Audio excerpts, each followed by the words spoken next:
Right now, there is something your body refuses to do. You cannot tickle yourself. Try it. Run your fingers along your ribs, the back of your knee, the sole of your foot. Nothing. Maybe a faint pressure. But that electric, uncontrollable, breathless reaction you get when someone else does it? Gone. It doesn't matter how hard you try. You can't fake yourself out. You cannot surprise yourself into it. And for most of human history, nobody thought to ask why. The answer turns out to be one of the strangest windows we have into how your brain actually works. Because the reason you can't tickle yourself isn't about your skin. It isn't about nerve endings or touch receptors. It's about prediction. And what that reveals about the machinery running silently inside your skull changes how you understand almost everything you think you experience. Let's start with what tickling actually is. There are two distinct types. Nismesis is the light, crawling sensation, a feather dragged slowly across skin. That one you can sort of do to yourself. Gargalesis is the deep, pressure-based tickle, the one that makes you lose control, the one that produces laughter you didn't choose to produce. That one is completely immune to self-administration. Scientists noticed this distinction decades ago, but they didn't understand why until brain imaging technology became precise enough to watch the brain in real time. In 1998, neuroscientists Sarah-Jayne Blakemore and Chris Frith at University College London put people inside MRI scanners and tickled them, sometimes by a researcher, sometimes by a robotic arm the subject controlled themselves. Same pressure, same location, same duration. The brain responses were completely different. When someone else delivered the tickle, the somatosensory cortex, the region that processes touch, lit up intensely. So did the anterior cingulate cortex, linked to emotional responses. The whole system activated. When subjects tickled themselves with the robot arm, the response was muted, flattened. The brain had already discounted the sensation before it arrived. But why? The answer is something neuroscientists call an efference copy. Every time your brain sends a motor command, move this finger, shift this weight, turn this head, it simultaneously sends a copy of that command to your sensory processing centers, a prediction. It says, here is what you are about to feel as a result of what you are about to do. When the sensation arrives and matches the prediction, your brain cancels it out, marks it as self-generated, not worth full processing. You already knew it was coming. This is why you don't feel your clothes. Your brain predicted the sensation of fabric against your skin the moment you put them on, and has been quietly filtering it ever since. It's why you don't hear your own footsteps the way other people hear theirs. It's why, right now, you are not acutely aware of the chair beneath you, even though that pressure has been constant for however long you've been sitting.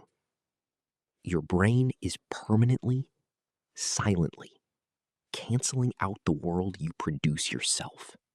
And tickling breaks the moment your brain can predict it.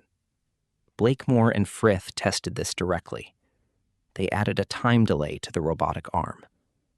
When subjects moved the controller, the tickle arrived half a second later instead of immediately.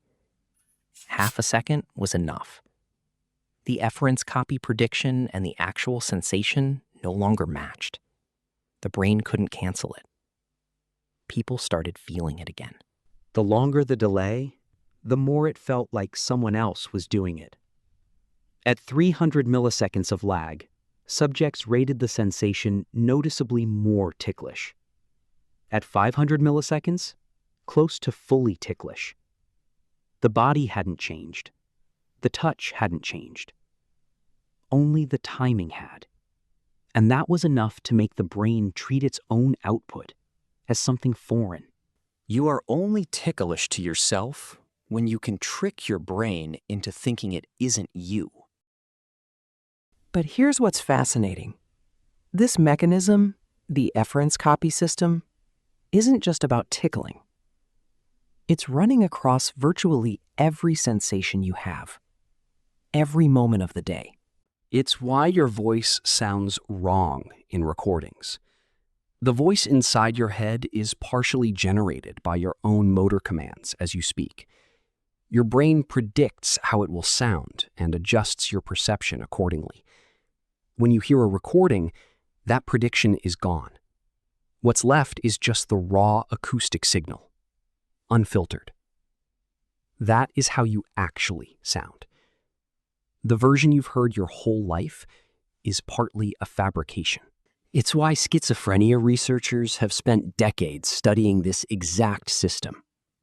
One of the defining symptoms of certain psychotic episodes is the experience of alien control, the feeling that your own thoughts or movements are being produced by an outside force. In 2000, Blakemore and colleagues published research suggesting that this experience may result from a breakdown in the efference copy system. If your brain stops correctly labeling its own outputs as self-generated, your own actions start to feel foreign. Your own thoughts start to feel like they're being inserted from outside. The thing that makes you unable to tickle yourself is in a different register. The same thing that keeps you from feeling like a stranger in your own body. And it raises something uncomfortable. If your brain is constantly filtering, predicting, and canceling out everything you generate yourself, then how much of what you experience as reality is actually out there? How much of what you feel is a raw signal from the world?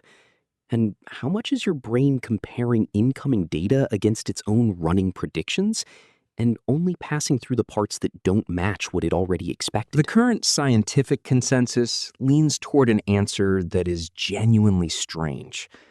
Most of what you perceive at any given moment is not raw sensory data. It's your brain's best prediction of what should be there, updated only when something surprising arrives. You are not watching the world. You are watching your brain's model of the world, with the surprises patched in as they come. The tickle is just the place where the seam shows. Tonight, before you fall asleep, try this. Press your fingertips slowly into your own ribs. Feel nothing. And understand that the absence of sensation is not emptiness. It is your brain running at full speed, canceling out the evidence that you exist.